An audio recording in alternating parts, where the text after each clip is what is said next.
Good afternoon. My name is Lisa Beth Doyle. I'm the manager of health and wellness at Always Health Partners, and thank you all for joining us today. Of course, the past 7 months or so have been very challenging for everybody. One big challenge for a lot of people is parenting, and that really goes regardless of COVID. And with school starting up again, we thought that parenting was a very timely topic. Our presenter today is Joanie Geltman, Masters of Social Work, and she is a prominent parenting expert with 4 decades of experience working with children, teens, parents, serving as a therapist, parenting coach, and working as an adjunct professor for 25 years at Curry College, and a public speaker. She is also the author of the best-selling book, A Survival Guide to Parenting Teens, talking to your kids about sexting, drinking, drugs, and other things that freak you out. And she's really spoken to thousands of parents and presented to parent groups at schools. And I really hope you will enjoy her presentation today. So without further ado, here is Joanie. Hello, everyone. Thank you so much for that introduction. Welcome to Adolescent Psychology, the parent version. What I hope is that you will take just some snippet of information from here, because sometimes parents get sort of overwhelmed with the amount of information they're going to get, and hopefully you'll find something that just resonates for you in what your experience as a parent is, today.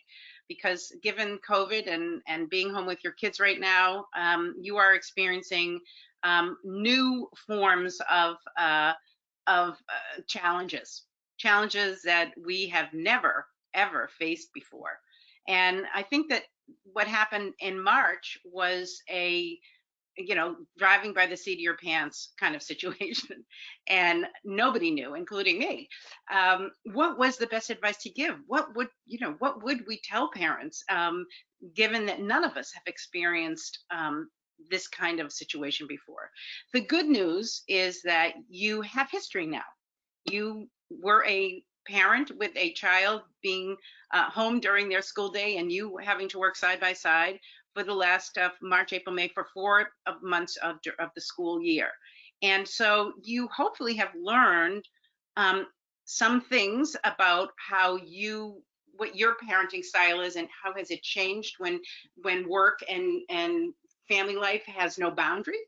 So you've learned, the upside of, wow, I think I functioned in ways I never thought I could, and some ways that maybe you wished you had done things differently.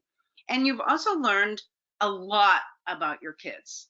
And you've learned, how some of them are very motivated and individually can do their work on their own. And you've noticed now what kids really miss, having that teacher over them going, "You're not paying attention. What do you think about this?"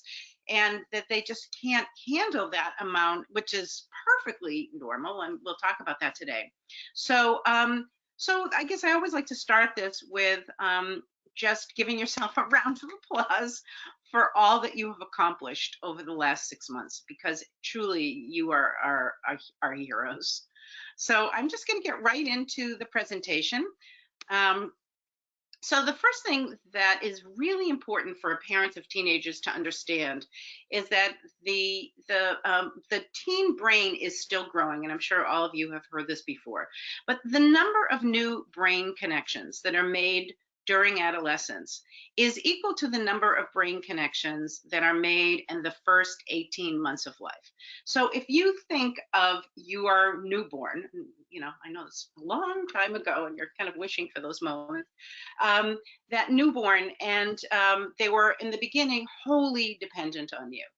And then within 18 months, they were beginning to have some language. They were mobile. They could do some things for themselves. They definitely had a personality that they made known to you. And so that is a lot of brain change. And that kind of going from, now they're going from a child human to an adult human. And so they've got all like the motor skills down, and they got language down, but now their brain is opening up to this wide world, and they are literally feeling things they've never felt before. This brain is making new connections. So it's the gray matter and it's making connections. And so they're literally having things they've never thought about before, and they're worried about things they've never worried about before. So this is a normal part of what happens in the teenage brain. And the reason then, so one thing is they have no history for these feelings. So, I mean, just putting sex out there, they've never had sexual feelings before, right? They don't have any history with that. They don't know what that feels like. They don't know what they're supposed to do with those feelings. Their body feels new around attraction. And I'm using that we're not going to go into sex ed today, but just understanding that kids can go from never feeling something to all of a sudden having feelings that they're just experiencing for the first time. And the same things about thinking. They're having thoughts about their world and what that means to them, and they're starting to be introspective. So they're starting to think about themselves in that world.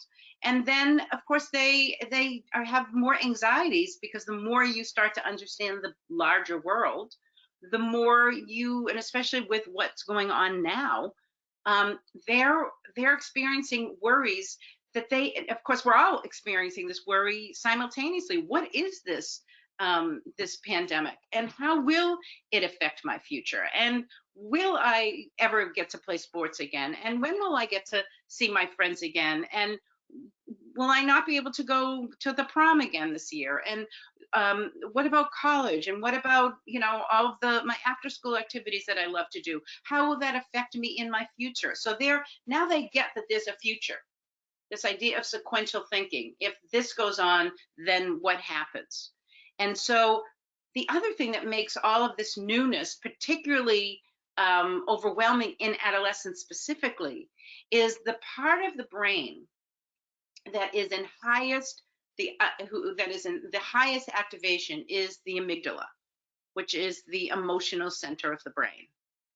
And so what you're seeing, and you're seeing it, in such exaggerated fashion, is that whatever the feeling is, it's like having a volcano in your brain, so that it's always ready to explode. I mean, if you can really put that image in your head of your teen brain with this, simmering volcano, and when some feeling happens, that it can explode.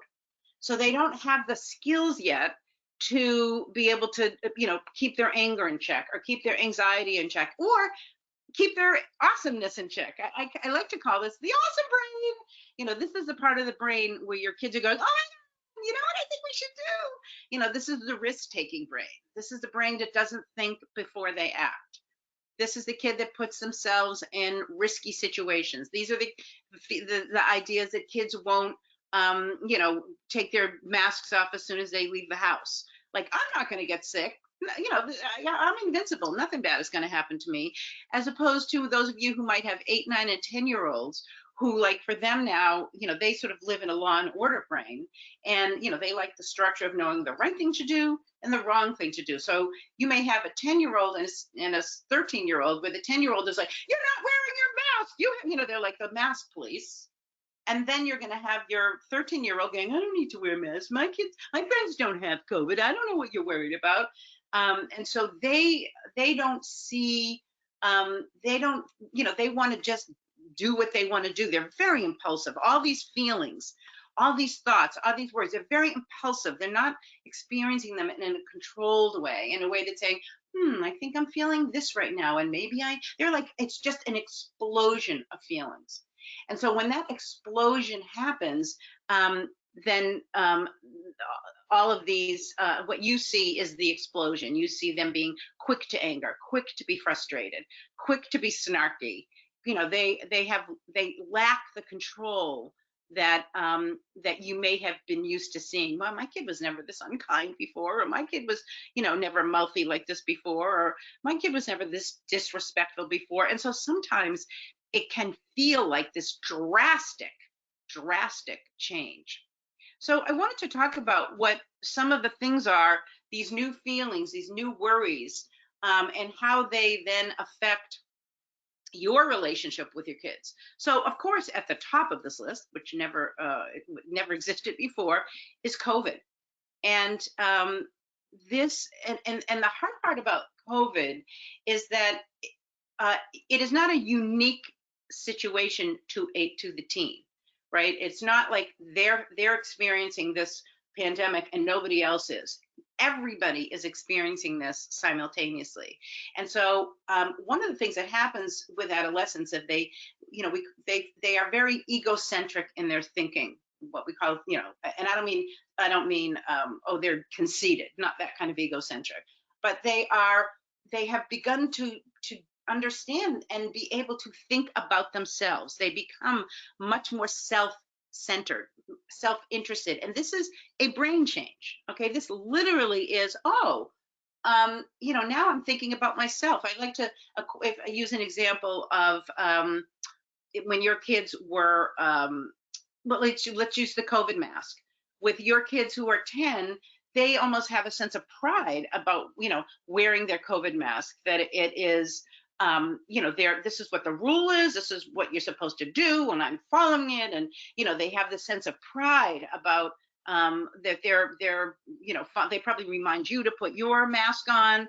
But a teenager then all of a sudden starts to think, what do I look like in this mask? I bet I look stupid. Maybe other kids will think I look stupid. Maybe if I wear my mask out and none of my friends wear their masks, even though I know it's really important, I don't want to look like a loser in front of my friends. So they are now going through this process is not only what do I think about myself, but what do others think about me? And that is, we call that the imaginary audience. That is a term that David Elkind, who's um, a writer and psychologist from Tufts University, he coined this term. And this is this idea that your kids now, this is because of this brain change, are now realizing that other people think things about them. And especially around COVID, this can be really paralyzing. Now they may have to perform on Zoom. Maybe they're in class, and the teachers are, going around and having them raise their hand. Kids are looking at their rooms. Kids can see things on Zoom. Maybe they feel like they're going to be judged because they have, they never changed their wallpaper from when they were a baby. Who knows? Who knows what their self-consciousness is going to bring them? Certainly, wearing a mask will make them feel very self-conscious. And again, not all kids. Some kids, their understanding and wanting to be safe can override that. And if they are within a group in which that is the group norm, we all wear our masks, then that becomes less an issue. But when kids are in school, they can fade into the woodwork a little bit more now. And I'm guessing teachers, I don't know exactly what your students are doing, because everybody's doing something different. But they may not be able to disappear like they used to. If they sat in the back of the room, or they had their back to all the other students, they never really felt like they were on the stage. But if you're doing a Zoom now, everybody can see you and everybody is looking at your face. And what if you have a great big zit on your forehead? Maybe your acne is, or maybe you had, your hair is outgrown because you haven't had a haircut, or, and now all of a sudden everybody is, you're in their face. So COVID is, and then there's just the fear of, if you have kids who are anxious about their health, and they may be worried about getting sick, or maybe they have known someone who has gotten sick, or perhaps even has died. And so that, obviously for a child is scary. And then for kids who have been worried about college, and maybe they're juniors in high school or sophomores, COVID has thrown a wrench into what they're worried about school. So all of these, so COVID has brought up, and so you're going to see that acted out in your kids. They are going to get mad more. They are going to blame you for things that are not your fault, because they're frustrated and they have nowhere to put the blame, because this is a situation they have no control over, and everybody's experiencing it, so it's nothing unique to them. So it's harder for them to, it's not just a bad teacher or bad this, it's unfair. It's like the world is unfair right now. So COVID stresses kids out. Academics now, I think are, not that they're not always a stress for teens, but now this whole idea of having to work independently. And again, if you have a low confidence level, if you tend to get feeling overwhelmed without having a teacher walking up and down that classroom in the aisles and looking over at your work and saying, "Oh, wait, let's go back over that." That sort of that immediate feedback for how am I doing? And now they're feeling more responsible, and they need, and so here they are at home some of the time with you, who also has a full day of work to do, and they keep, maybe either barging in on you every 5 minutes, where it's something they probably could do, but their frustration, that volcano, I can't do this, they throw like a tantrum like a 2-year old, and then they want you immediately to come and do it for them, tell them what to do, and here you are, you're in the middle of a Zoom call, like, you need to attend to what you're doing.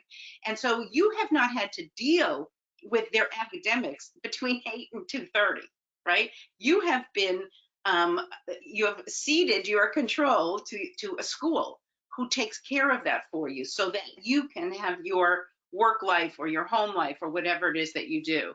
And so this is a struggle that nobody has ever experienced before. And you're hopefully learning about how to set better boundaries. And unfortunately, we don't have enough time to get into it. But if you have questions about that at the end, that would be a perfect time to ask me about some tippy things about what can I do to provide that boundary. But I'm going to sort of push on. But please, if you have a question and want a specific idea about that, please, ask that question at the end. This is where kids now, the whole lack of study and organizational skills, that can really start to become much more apparent to them, and they get lost, and they're not, and they get overwhelmed, and they can't see the forest through the trees, and they don't, and they will, it is possible that they will get them in what I call a homework hole. And and again, for kids who school was a place of confidence for them, there's also a lot of kids who they love school. Their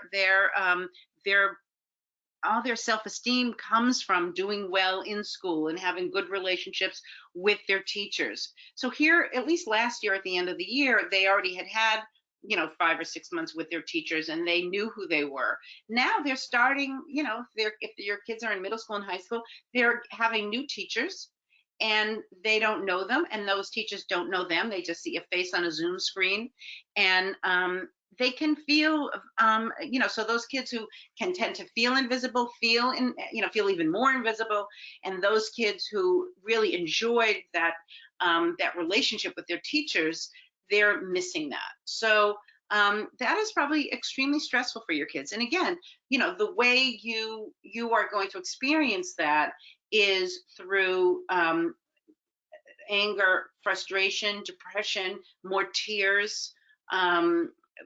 Maybe they will, they'll stay in their room and not come out and talk, that they are so overwhelmed with all these feelings that it's easier for them to sit in their room and just be on their phone after school stuff, and and just try to watch YouTube and watch Netflix, and just try to distract themselves from all these feelings. And since all that stuff can happen in their room, you may be not seeing them that much, and that's not a good thing.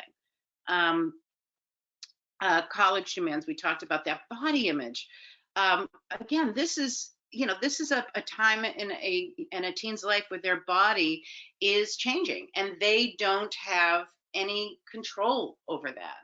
And maybe your kid is the tallest kid in the class. Maybe your kid is the shortest boy, and everybody's calling him shrimp, or whatever, you look like a baby. Or maybe it's a girl who has is flat chested and hasn't developed yet. Or maybe your daughter has has a very large breasts. I worked with a parent once where the daughter was a very talented athlete. She was on the soccer team. She was on traveling soccer teams, and all the way through elementary school and into middle school. And then when she hit puberty, her body, betrayed her, and she developed very, very large breasts. And running up and down the field for her became excruciatingly embarrassing. And kids were making fun of her, and the boys that were watching the class. And so she started like wearing double sports bras so that they wouldn't move, and that she could flatten herself out. And she lost a tremendous amount of confidence. She started wearing giant sweatshirts. She was trying to hide her body, and this really affected her daily life. So the change, if you have a kid who has serious acne, if you have a kid who is just gangly, and that tallest girl in the class, and again, those are things that you can't they can't control, and you can't necessarily make it better, but you can use what I call the I get it statements. And these I get it statements are when you see your kids experiencing these kinds of stressors, and you are getting short tempered. You're seeing that, or you've heard from their teacher, or you went on the school website and you see that they're missing X, Y, and Z homework assignments, and yet they're home all hours. Why is this homework not done? And so your first impulse might to say, I just found out from your website that the website that you're missing 4 assignments. How can you be missing 4 assignments? All you do is and you sort of go into that kind of a rant, because you cannot understand why, with all the time they have, that they are not getting their homework done. You don't have after school sports, you're not with your friends, how can you not have your homework done? And so what you might say instead is something I call this I get it statement, where you would say, I just found out that you're missing some homework assignments. And now here's that statement. I get school is feeling really overwhelming to you. What can I do to help? Because there's got to be a reason why. It's not just that they're lazy. Okay. So when you see those kinds of things, rather than assuming they're just not doing enough, I like parents to think a little bit deeper. What might be going on with them? It's really hard just being home and doing your work. I get you miss having your teachers in person. I get you miss. So you're showing them that you understand what their experience is. Listen, we all want to be understood. And so when these stresses are happening, or when you imagine, and being a parent is that ability to step back and say, okay, they're angry a lot of the time, they're frustrated. What do I think is really going on here? And can I address that first? That doesn't mean there aren't consequences, but there's a way to connect with them and say, I get you, sometimes you have to give them those words. I get school is really overwhelming. I get, your body's feeling out of sorts right now. I know, you're just getting tall, being so tall must feel uncomfortable some days, and everybody will grow to where you are. But right now, being that only person, that must feel bad sometimes. So, or if it's a kid who has not had a growth spurt yet, and they're, getting dressed is just torture for them. So, so it's and here's the other thing that's really, really, really, really, really important in terms of communicating with your kids, whether it's an issue around stress or a consequence or a behavior, is that the tone, remember the old adage that your grandparents said to you, it's not what you say, it's how you say it. And that could not be more important than when your kids are teenagers, because when they hear this voice, they are just that taps into that volcano, right? They hear a tone in your voice. And I'm sure there have been times when you had like no tone in your voice, and you're like, so what's going on for school today? And they're going, what's wrong? Why are you mad at me? Like, they literally hear anger where there isn't anger. They did a really interesting study at Brown University some years ago, and they brought in a group of teenagers and a group of adults, and they wanted to see, if when they were shown faces with different emotions, whether the part of the brain that that lit up was the same for adults and for kids, and they assumed that it was. And so they would show, pictures of, anger and surprise and sadness and, the sort of major emotional faces. And all the adults correctly labeled all of the faces. They saw anger. If it was anger, they saw anger. They correctly labeled. The teens mislabeled many of them. They saw anger where there wasn't anger.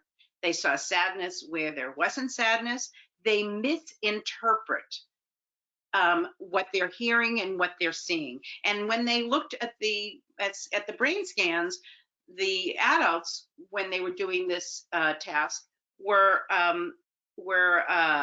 activated in the frontal cortex, which is the thinking part of the brain, and the teens, the part of the brain that was in activation, as I mentioned before, was this amygdala. So that when this amygdala, this emotional volcano, gets tapped into, and your tone of voice can be the opening for a volcano. So if you're saying, I looked in your website today and you're missing 3 homework assignments. Well, the conversation you're going to get back from that is, I did it, and she doesn't have it, or they're going to react to that anger in your voice or that tone in your voice. And if you went in and say, hey, I found out, same words, I found out that you're missing some homework assignments. What's the deal? Very, very different than you're missing some homework assignments. What's the deal? So the way you use, if you take nothing else away from today's workshop, the way you use your voice, if you're up here and you're up here, you can feel it. You know how it sounds up here, as opposed to being down here. So, where your voice is when you talk to your kids, and it's not even as much about the content, it's about where you leave your voice, so that your kids don't immediately hear criticism, hear judgment, hear, something that they're going to have to then, sort of come back against. And when they hear that your voice is calmer, when it's in a lower register and you're actually really interesting, what did happen with that homework? Are you feeling overwhelmed? Is it hard to do this work independently? How can I help you? Then it becomes more of a partnership rather than I'm coming down on you. So relationships with friends, family, boyfriends, girlfriends, your kids are separating from you now. COVID or not, they're in that process, and we call that separation individuation, right? So one of the major tasks of adolescence is for teens to step back, step away from your parents, step back and say, how am I like my parents? How am I not like my parents? They are in the beginning of forming an identity that is going to be different than you, because they are not you. And they are going to, maybe when they were kids, they took on a lot of things that you like to do. Maybe you're a family that skis and everybody skied, or maybe, you were a family that loves to watch sports, or maybe you're a family that, is vegetarian, or, I don't know. I mean, everybody has different things. Religion is a big one. Maybe they've been, but they've been going to some kind of religious training. Now, all of a sudden, they've got this new brain, and not only is there that emotional side of the brain that's in high activation, but they're also thinking more. They're able to do much more conceptual and deeper thinking. And so now they're stepping back and they're saying, just wait a minute, and I look at my parents are actually not so perfect anymore. And I don't agree with what they think about this. We're in a political season. Maybe they're starting to disagree with they're starting to actually think about politics and where you are and where they are. Or maybe you raised them to be vegetarian, but now all they want is a hamburger because that's what their friends are all eating. Or maybe, they're beginning to step back and say, how am I different from you? Because I have to be this separate person. And so oftentimes that process of separation can be painful for a parent.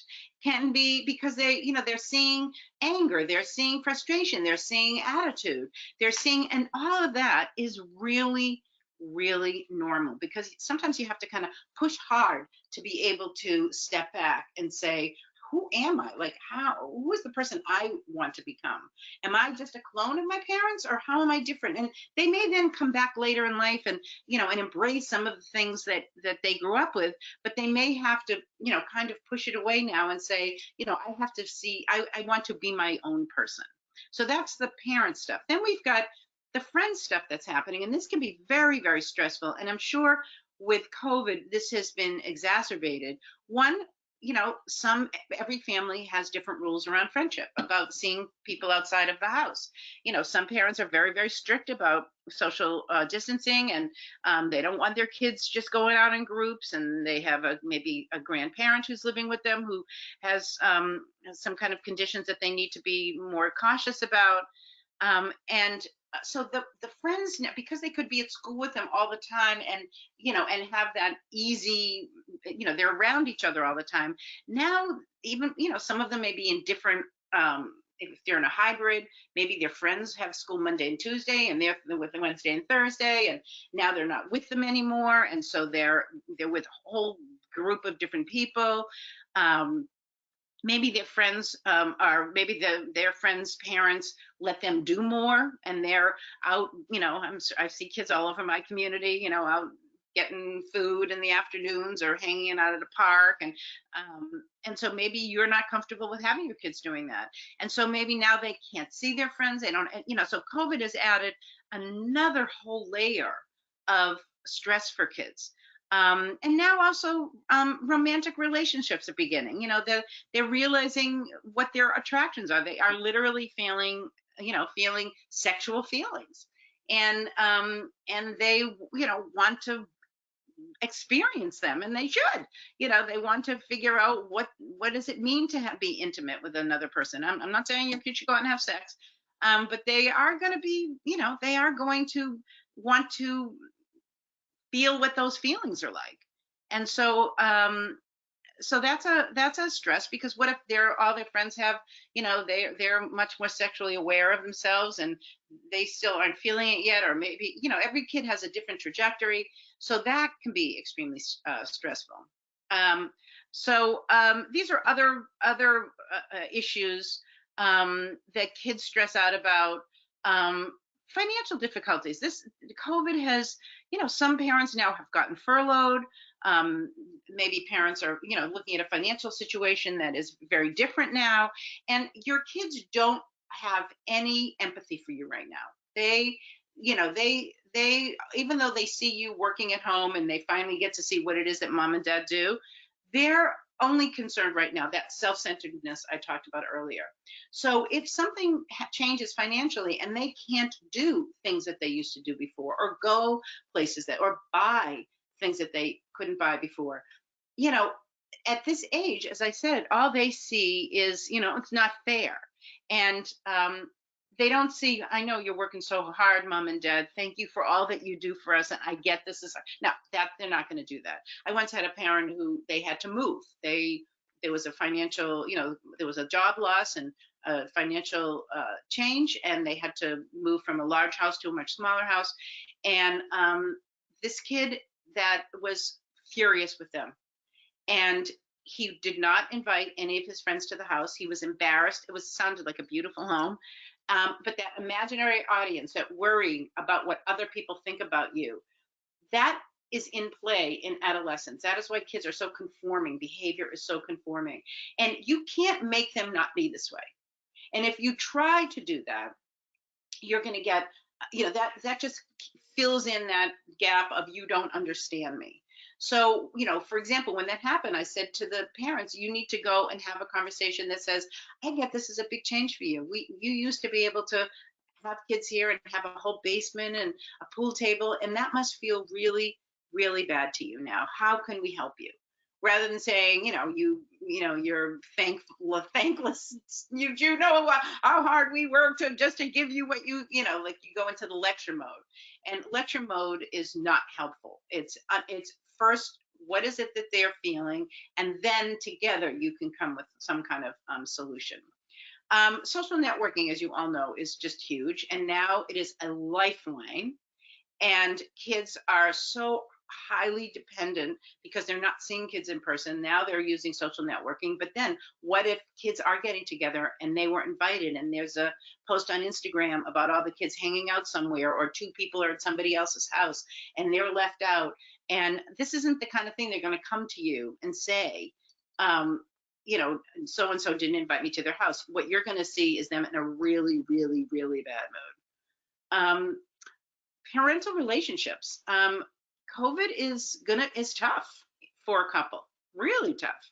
And what I've noticed a lot in the parents that I've done my coaching with is that it's not always equally divided in the house in terms of who's helping supervising kids with their schoolwork, and who gets to like sit in their office and close the door. And sometimes one person is doing seemingly more than the other person in terms of supervising their kids, or I don't know, I'm sick of my husband, I'm not used to spending this much time with him.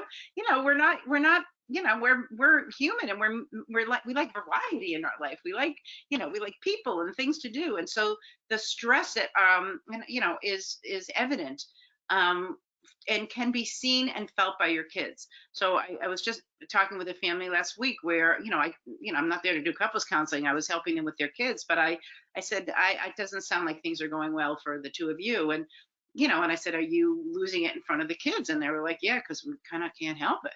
And the way their older daughter chose to deal with it is to literally leave. She spends all day sometimes sleeping over her friend's house. She just avoids being home, and then they're angry at her for not being home, but I get why she's not there. It's too uncomfortable. So a change in family obviously can cause a lot of stress, even if a kid's like, no, it's fine. And especially during COVID, if there's if you're separated or divorced and trying to figure out whose house is safe, and maybe they can't see the other parent as much because they're in another state, they may be missing that parent. So these are everything is just way more complicated. And the reason I go through this whole list is because I think oftentimes parents see a behavior, see a parent, a child with anger, with frustration, with attitude, and go into reactive mode. And so I like to give you all of this information to know that, some of these things may be underlying. Maybe it really isn't anything that you've done. Maybe you just ask them to clean up their room because there's like a million dirty plates under the bed. And then they just, they let loose on you. And so your job is to say, wait, this is not about the dishes. Although, yes, you are so frustrated, you can't take it anymore because your kids are, bringing food up into their room, and you've got mice all over. But when you see a reaction to something that you've asked them to do that is way over the top, then that's a time to maybe go back to this list and say, what do I think is really going on here?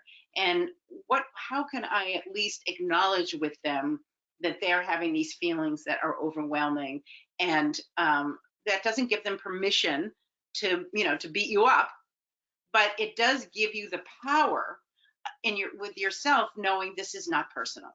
This is all these 1, 2, 3, 10 of these stressors that are really, and how can I, it doesn't mean you don't, and we're going to do consequences in a minute. It just means how I can go in and work on how we talk about those things rather than just going from a yelling place. Yelling rarely works. Okay. So I'm going to go into one of the things that I kept talking about was anger, frustration, attitude. So these are what I call the 4 ways of fighting. These are what I think, after 40 years of working with parents and kids, is the 4 main ways that parents and kids kind of get into it. Okay. And it would be weird if you didn't get into it with your kids. Again, fighting is a way for them to assert themselves. And so I like to do these because it gives you a roadmap, and they're very different. They require sort of different things from you. So the first one is what I call the gotcha fights. These are that idea that my parents, are not perfect anymore. They have this new brain that's percolating, and when your kids are younger, you are their number one. You might be unfair every now and then, but in their eyes, you are perfect. And when kids and adolescents, they now the rose-colored glasses are off. They can see things more clearly, and so they that's a kind of a thumbs up moment for them, because they sort of realize, whoa, wait a minute here, I'm not the only one that screws up. My parents screw up too. And now they get to see you at work too, so they're watching you, which is sort of a whole nother level of, who are you anyway? But so the way the gotcha ones happen is your kids will say something sarcastic or snarky to you. They'll make fun of you. They will find that one place that if they push hard enough will just drive you crazy. Maybe it's about your appearance. Maybe it's about the food. A lot of times kids will say, you never have anything good to eat in the house, or you're wearing that today, or they will make fun of you. And so oftentimes the way parents react to that is by sort of putting their finger out and saying, don't you talk to me and be disrespectful to me like that. Well, meanwhile, they just were, right? They already did it. Like telling them not to do something they already did kind of makes you feel like a loser, like enemy loser. But you've lost the fight on this one, because you don't have control of what comes out of their mouth, right? So when they do that snarky, this is the stuff where it's not, they haven't crossed the line. We'll talk about with serious disrespect, and we'll talk about that in a minute. This is just that, whatever it is that is your sort of butt. So what I want you to do instead is I want you to go up to your kid after they've said something kind of sarcastic and mean to you. It's like being a bully. They're like a bully at this age, and they like that power. The dynamic of bullying is to be one up, and they like when they can be one up. Okay, and they don't, if they can get you to overreact, thumbs up for them. If they can get you to cry, you hurt my feelings, thumbs up for them. It's not that they're being sadistic, but they enjoy this power grab. So what I want you to do when they do that is you're going to go and you're going to put your arm around them and you're going to pinch their little cheek, whatever your version of that is, and say, oh, you're such a brat, but I love you. You're going to do something where that you're showing that really that you think that's going to get me. No, I'm stronger than that. I'm not going to, I don't need to lose it over, making fun of my whatever. So the gotcha ones, those are the ones that you need to, as with any bully, you never want them to have the power to hurt or to get you. And just putting your arm around and saying, I just love you and know you, even when you're a brat like this. And then, so it's no fun for them. They're not going to do it anymore. Okay. Then we have the no ones, the no fights. So especially now during COVID, oh God, I can't even imagine what your life is like. Your kids are coming to you all the time. I want to do this. Take me here. My friends are going to be here. And there are the adolescence is a time of no for a lot of things. They're impulsive, overexcited brain. They're all texting with each other and go, oh, let's all do blah blah blah blah blah. And meanwhile, you're talking about there was 50 kids and no one's wearing masks, and they're completely unsupervised. Like there are just some things right now that are just absolute no's. They're not safe. They're not legal. It's an absolute no. Now, what happens in these no fights is that parents somehow forget that when they say no, there will be a reaction, right? Your kids are never going to say, oh, thanks for that great parenting response and keeping me safe. No, they're going to start screaming at you, especially if they've already in their heads have themselves doing it. And that happens a lot. Kids will have this fantasy, and also it's full of other kids feeding into that fantasy. They already see themselves doing whatever it is they are going to do before they even asked you if they could do it. So when you say no, you are crashing that fantasy, and they are going to go off the top. That emotional volcano is going to let loose, and the lava is going to come flowing out. So always know that when your when your kid comes to you and you are, and these aren't the knee-jerk no's. This isn't the, I need to go to Staples. Well, I'm too busy. It's not that no. This is the no, it's not safe or it's unreasonable. So those are the two criteria. Now, you can't always do what I'm going to ask you to do, which is why I have the pushing button fight. Okay. But this is like, wait, maybe you'll be able to do this 50% of the time, because normally what happens is you say no to something and you say very rationally and you give them a really good reason, and then they go loopy on you, right? And then you're like, well, that's just the way it is. And then they start to bait you. Will you never let me do anything? And they start to bait you, and you don't have that much reserve left because you've, been working all day too and trying to manage your schoolwork and, buy food. So, the hungry, hungry hippos, will be fed for 3 meals a day now. And you just let go. Okay. And that's the pushing button one. But let's assume there are some days in which you have some control. And so you are going to say to your kid, I get you're really disappointed. And it's just not safe. You're going to do a one-liner. You're not going to get into you're not going to make them apologize. They lost it. Okay. They got their no, their volcano has exploded. And if you have the control and you're in this, you're down here and you can, you hear that, yeah, but you won't let me do this. And you're like, all right, and all you have to do is say, I know you're frustrated. I know that's not the answer you wanted. And you do that. You just do a shrug of the shoulders. You're done. Okay. Now, you may only be able to do that like on a very, very, very, very, very good day. Okay. Where you're not going to get baited. Your buttons aren't getting all pushed. You're in a fairly calm place yourself. So the pushing button one is when that same scenario happens, whatever the mom, dad, can I happens, and you say your no, and then they let loose on you, and you have had it because you've had it with them, you've had it with your other kids, you've had it with work, and you are just up here and you just lose it. Okay. And so the two of you are going at it. Listen, that is totally normal, but there needs to be, you want your kids to learn crisis resolution. Okay. So here's what you're going to do. You're going to feel your voice up here and you're going to feel yourself yelling.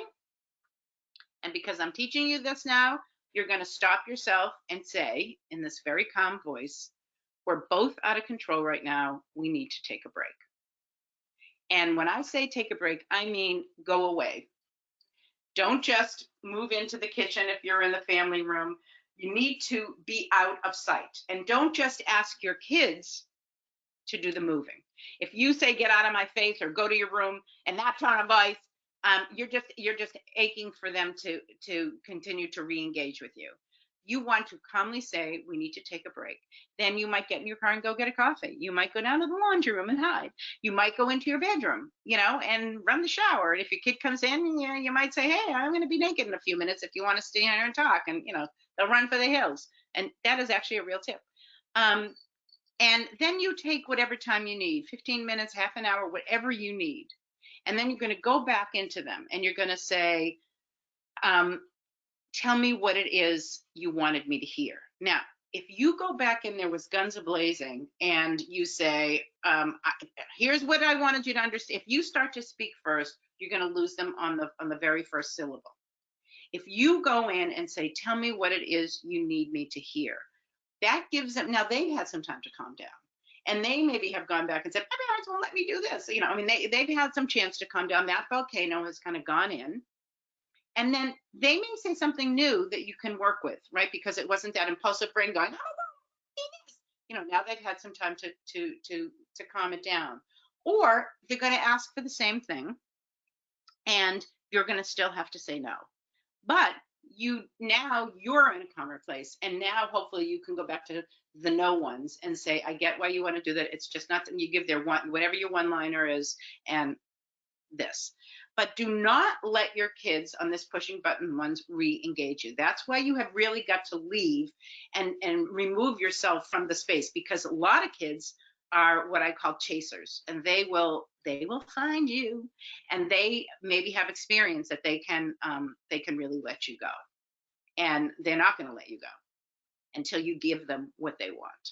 Okay, and the last one, I'm going to do this fast, is called the crossing the line one. These are the obvious, excuse me for my language, but these are the obvious when your kid literally says fuck you, when your kids say I hate you, when your kids, have really crossed the line, and kids know they're not supposed to say that to their parents. Okay, so what you're going to do in this fight is you're not going to go, don't you talk to me, like, you're not going to do that. Okay, you're going to turn around literally, and you might say, wow, I can't believe you said that. Then you're going to, in that voice, you're going to try to bring it from here to here, and you're going to turn around and you're going to leave. Don't worry, there's a consequence. And then the next time your kid comes to you, and which, of course, now they're going to come to you every 10 minutes because they need it, they're going to come to you and they're going to say, and they're going to forget this, by the way, they're going to forget this fight. And I don't want you to get into a whole lecturing thing about it. So they're going to come to you and say, will you take me, buy me, show me, help me, something. And you're going to say in this calm voice, honey, I would have, because I love helping you. But when you said, fuck you, I was like, no, I think I'm not going to help you now. And you need to say back what it is that they said, okay? Because oftentimes kids have no awareness of what they're saying because their volcano has erupted.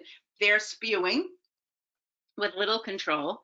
And you need to remind them, not in a, you think I'm going to do that for you after the way you just treated me? You're not going to do that. You're going to say, what you want to teach them is that relationships are reciprocal.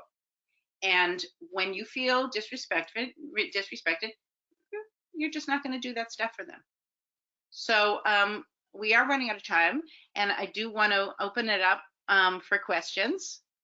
Are we open? Hello? Hi. Hi. Yes, we Okay, so we're open are. for business. Yes, indeed. Let's see here. Okay. Let's see. Let me pull this up just right. So Okay. great. So yes, thank you, Joanie. And if you have a question, you'll see a little dashboard to the right of your screen, and there is a spot to answer a question. So please go ahead and ask any questions you want, and we'll have Joanie answer those for us. We'll give folks a couple minutes here. Let's see here.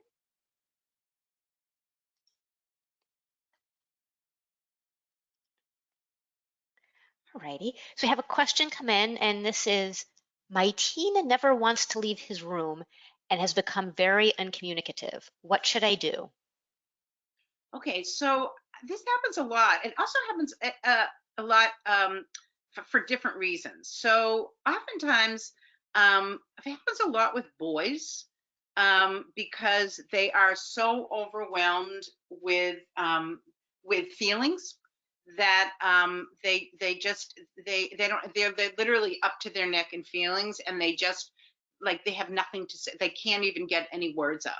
And or oftentimes they just feel like if they come in, so this would be now gender free, because that oftentimes they are avoiding you.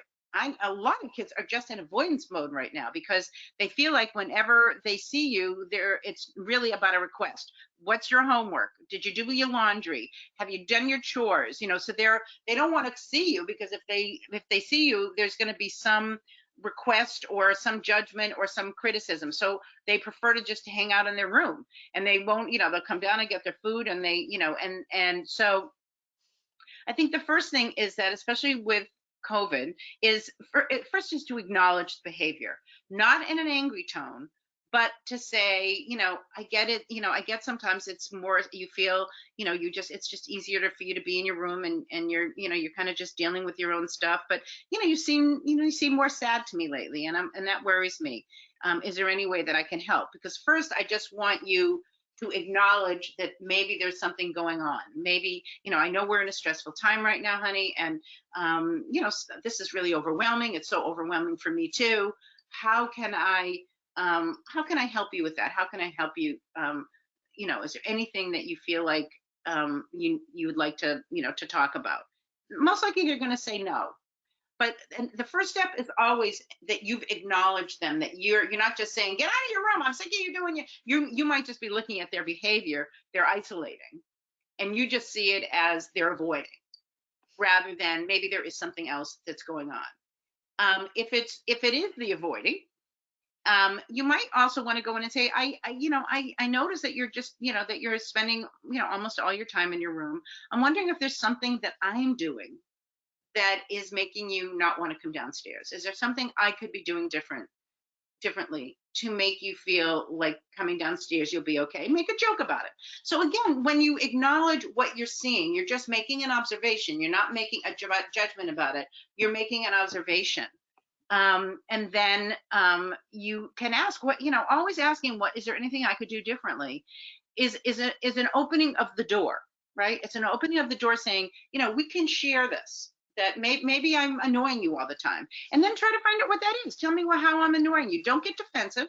You might later go get defensive, but be open to hearing, because sometimes kids are right, and sometimes they're wrong, but sometimes they're right. And so find out, what you want to do. You're on an investigation. You want to see, is it just that you're missing your friends, and you want to see them.